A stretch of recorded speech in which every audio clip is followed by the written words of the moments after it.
Bienvenue dans le podcast Unbedingt. Unbedingt, c'est un podcast littéraire. Mon invité et complice, Nicolas Oltramar, est professeur de lettres et de théâtre. Allez, c'est parti!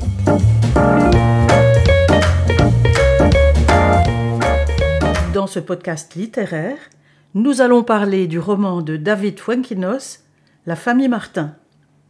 La semaine dernière, nous avons évoqué l'histoire et les personnages de ce roman et nous allons aujourd'hui approfondir certains aspects qui nous ont particulièrement plu. Moi, quand j'ai lu ce roman pour la première fois, j'ai tout de suite pensé à Flaubert et à son projet célèbre d'écrire un livre sur rien et à ce qu'il écrivait à Louise Collet en juin, c'était en juin 1853. En littérature, écrivait donc Flaubert, il n'y a pas de beau sujet d'art. Et Yvetot vaut Constantinople. Et en conséquence, l'on peut écrire n'importe quoi, aussi bien que quoi que ce soit. Donc ici, David Fuenquinos choisit un sujet d'une grande banalité en piochant au hasard d'une famille qui n'a pas forcément une histoire extraordinaire. Alors Nicolas, cette famille Martin, peut-on dire que c'est un livre sur rien ?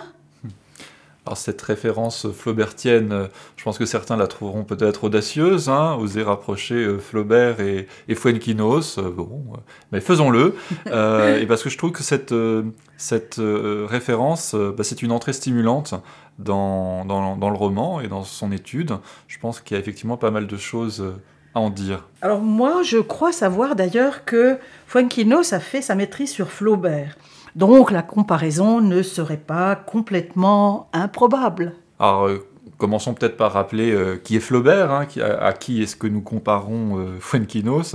Donc c'est un écrivain du 19e siècle et qu'on classe généralement parmi les réalistes, même si lui ne se réclamait pas de cette étiquette, il la rejetait même, je crois, mais bon. Passons sur cette querelle-là. Oui, on peut déjà les rapprocher, puisque que fait Fuenquinos dans La famille Martin ? C'est son point de départ, celui qu'il annonce au début. Il veut se plier au réel, s'inspirer du réel, l'épouser, le restituer sans rien inventer, dit-il. Bon, nous avons ici l'attitude même des réalistes du 19e.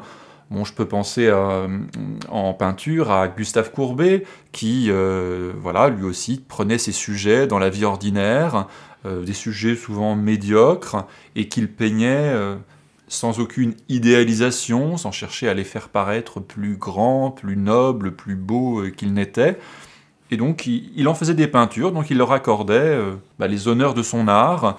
On voit même que pour des petites gens, des gens de rien, il utilisait les grands formats qui étaient à l'époque réservés normalement aux scènes historiques, aux scènes mythologiques, donc à des sujets nobles. Et là, il utilisait ces formats pour des scènes de la vie quotidienne. Eh bien, Fuenquinos, il fait un petit peu la même chose, je trouve.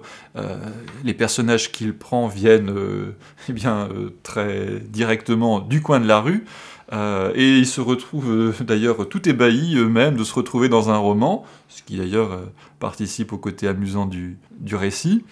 Donc on a un parti pris qui, je pense, ressemble à celui des réalistes du 19e, et donc pourquoi pas à Flaubert, si on veut tenter la comparaison.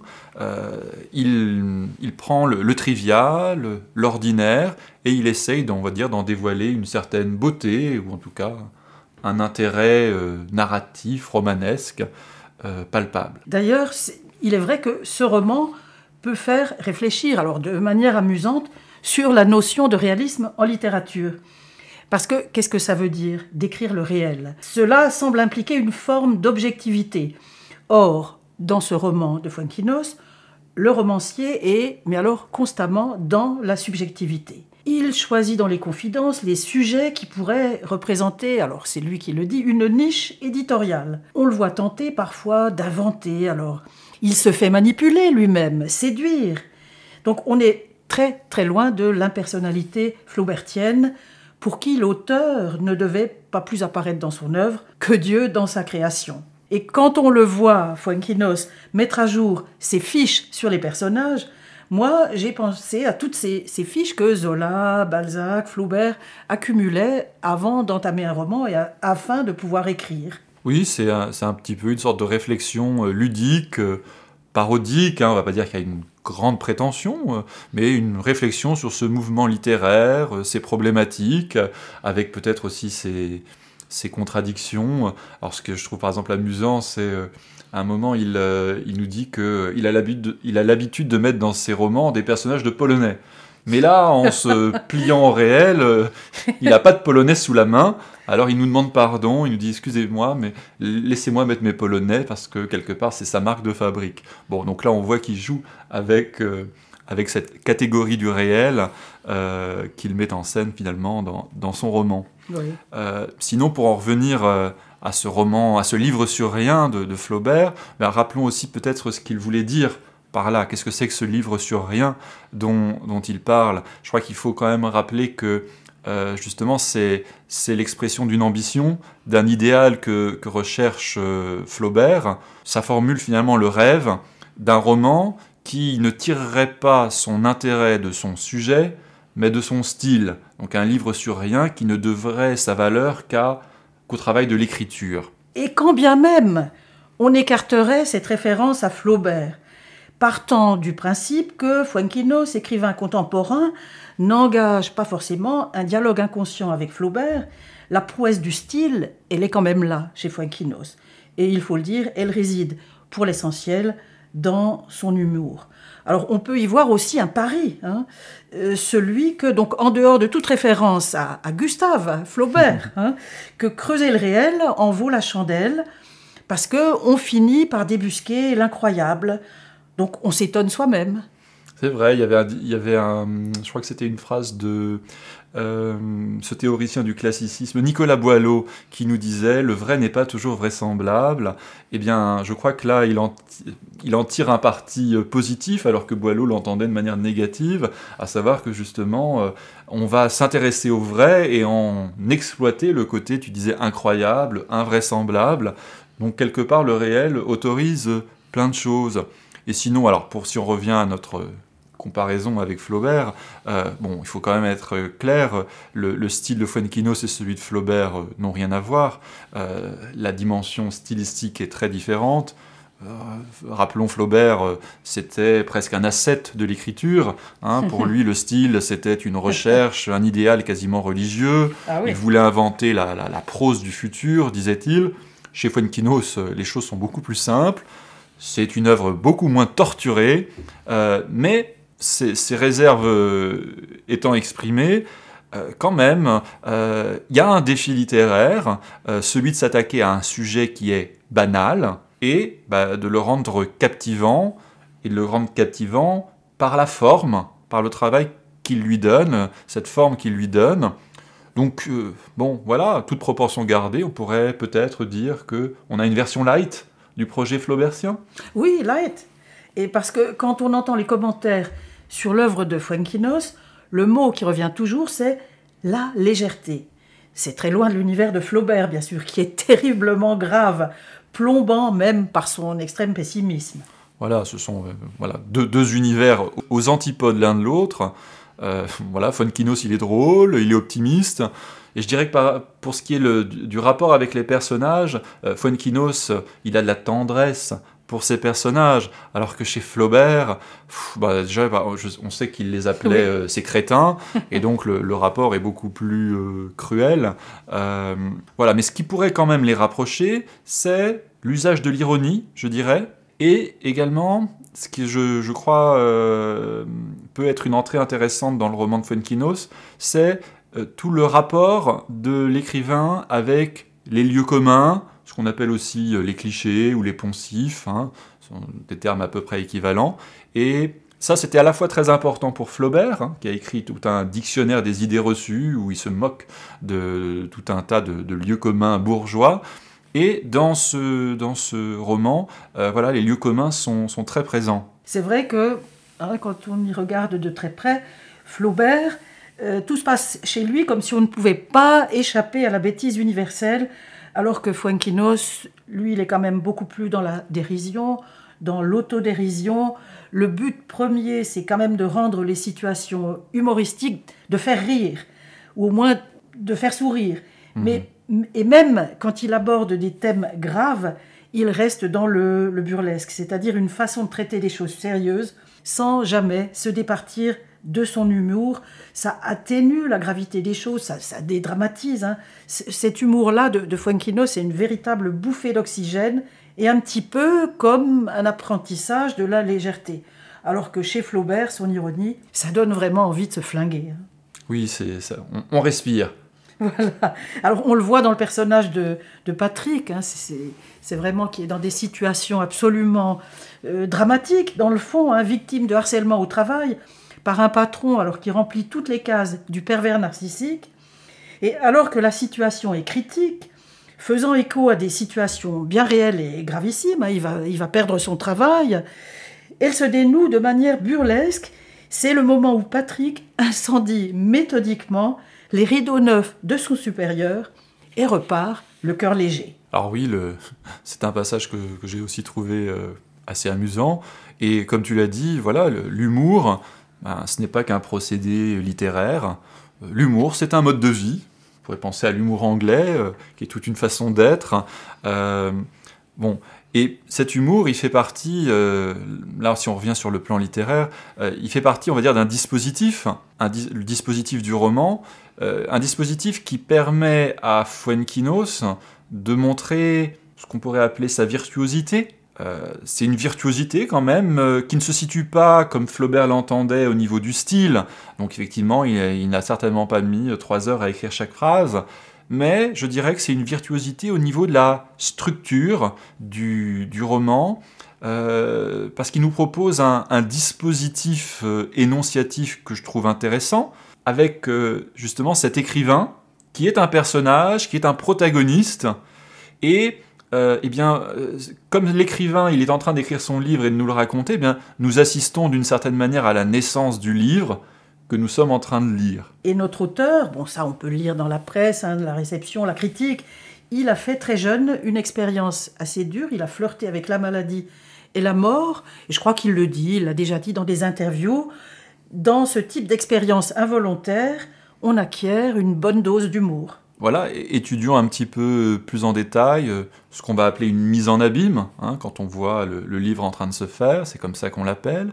Ou alors, il y a aussi le côté work in progress, puisqu'on voit le livre, là encore, s'écrire au quotidien. Il y a des étapes bilan où il écrit lui-même, bon alors qu'est-ce que je sais sur mes personnages à tel instant. Et cet angle d'attaque rend très vite le roman, on va dire, jubilatoire. C'est plein d'autodérision, évidemment, puisqu'il se met en scène dedans, et cette autodérision, on va dire, c'est l'ADN de l'ouvrage, on peut même étendre, c'est l'ADN peut-être de toutes les œuvres de Fuenquinos, et donc on va trouver autodérision lorsque l'auteur se voit un petit peu déçu d'entendre que Jérémie, l'adolescent de la famille, aurait préféré finalement, quitte à être suivi par un écrivain, que ce soit Amélie Nothomb, donc la concurrence. Autodérision quand il se représente lui-même, il se caricature en écrivain, vampire, avide des petits secrets, évidemment les petits secrets sensationnels de la famille Martin, donc il y a un côté un petit peu racolage qu'il surjoue. Là aussi, il y a aussi la joie de l'opportuniste lorsqu'il découvre qu'il a peut-être trouvé un bon filon, que Madeleine a connu une histoire d'amour tragique, alors tout de suite il s'en frotte les mains, il est tout émoustillé et ça y est, il se rêve en Stephen King ou en Barbara Cartland, hein, comme il le dit lui-même. Bon, évidemment il le dit de manière humoristique puisque ses œuvres n'ont rien à voir avec elle, mais justement il se caricature un petit peu dans la peau de l'écrivain particulièrement romanesque, et on est dans sa petite cuisine du créateur.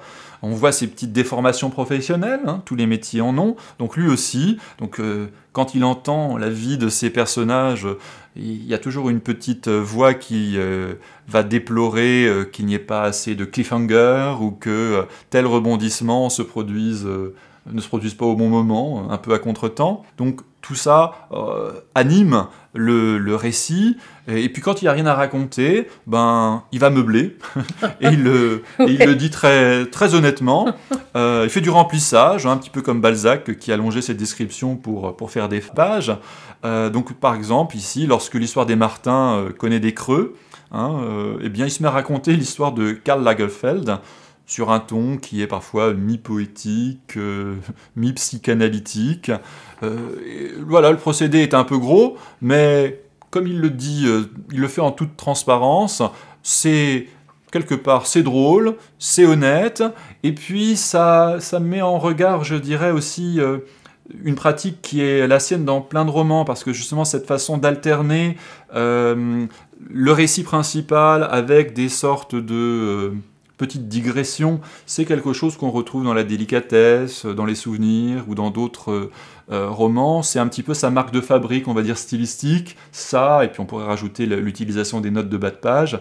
Il aime bien jouer avec ces trucs-là, et là il le fait presque en nous montrant que c'est pour meubler. Donc il se moque de lui-même. Ouais. Là, il nous fait retomber vraiment dans la banalité du quotidien. C'est Marie-Claire, c'est elle, c'est Femme actuelle ou que sais-je, Grazia. Là, on titille les lecteurs à vide de ragot sur telle ou telle personnalité connue du monde de la mode, et ces mêmes lecteurs de tomber dans le piège de la trivialité, comme du reste Madeleine Tricot, qui sent quand même un peu plus exister en filigrane et en marge de Karl Lagerfeld. Voilà, donc c'est ça, on est face, on pourrait dire en termes un peu techniques, à une autofiction. Il se met en scène, mais en même temps il invente son propre personnage. C'est plutôt un avatar de lui-même qui se trouve dans le roman, et un avatar qui fait le show. Par exemple, le premier dîner de famille aurait été d'un ennui mortel, mais comme il était là, déjà la famille n'a pas pu regarder la télé, donc ils ont dû parler, et rien que ça a commencé à créer une émulsion dans la famille Martin. Oui. Et d'ailleurs, moi, si j'ai continué à lire cet ouvrage qui m'a vraiment conquise, c'est qu'il m'a étonnée.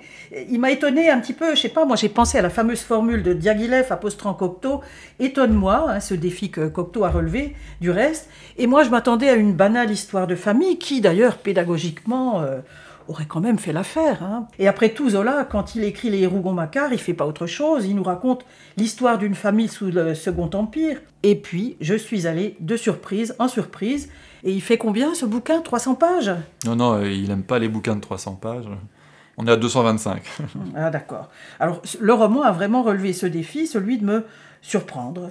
Bon, oui, c'était pas gagné d'avance, parce que, justement, le contenu est hyper convenu. On est face à un texte qui est plein de clichés, de poncifs romanesques. Faisons une petite liste. Il y a l'écrivain qui connaît la crise de la page blanche. Bon, oui. Premier poncif. Oui. Madeleine et son fol amour de jeunesse perdue, qui est suivi évidemment par un mariage plus raisonnable avec un autre homme. Bon, là c'est Barbara Cartland. Voilà. Oui. On a Valérie et Patrick, c'est le couple en crise. Bon, là, c'est presque un cliché aussi de Fuenquinos, parce qu'il y a toujours des couples en crise dans ses romans. Victime de l'usure du quotidien, victime de l'érosion des années.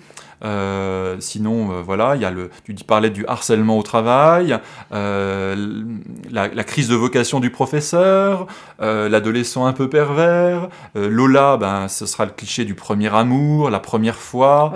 Ouais. Donc on est quand même créé de la surprise, alors que tout est éminemment cliché. Et bien justement, ce rapport au cliché, c'est une des problématiques de Flaubert, donc on retrouve un petit peu notre comparaison de départ, à ceci près que Flaubert, lui, utilisait l'ironie pour détruire les clichés romanesques, il entreprend de les démolir méthodiquement, et pour une raison qui se tient, c'est-à-dire que pour lui, le cliché, c'est quelque chose de grave. Quand on lit Madame Bovary, qu'est-ce que c'est que l'histoire de Madame Bovary? C'est le drame d'une femme qui a lu trop de romans, romanesque dans sa jeunesse, qui a cru à tous ces clichés, qui a cru qu'elle allait pouvoir les vivre, et quand arrive la vraie vie, elle est frustrée et déçue parce que la vraie vie n'est pas à la hauteur. Donc finalement, tout son drame, toute sa vie, qui la pousse jusqu'au suicide, je le rappelle, quelque part ça vient des clichés. Bon, Fuenquinos, lui, il a L'ironie quand même un peu plus tendre, hein. Dans le fond, ces clichés, il les aime bien, même s'il y a un petit brin de provocation. Il se met en scène à la recherche constante de ce romanesque. Il arrive à revivifier ces clichés, notamment celui de la happy end. Le pari est rempli. Moi, Nicolas, ce roman me donne envie d'une petite balade rétrospective dans l'œuvre de Fuenquinos. Alors, je te dis tout de suite, j'ai déjà une idée derrière la tête. Les souvenirs, est-ce que ça te dirait? Bah allez, va pour les souvenirs. C'est donc là-dessus que nous nous pencherons la prochaine fois. Chers auditeurs, chères auditrices, merci de votre attention. Merci Nicolas. Bien, merci à vous et au plaisir de vous retrouver très prochainement.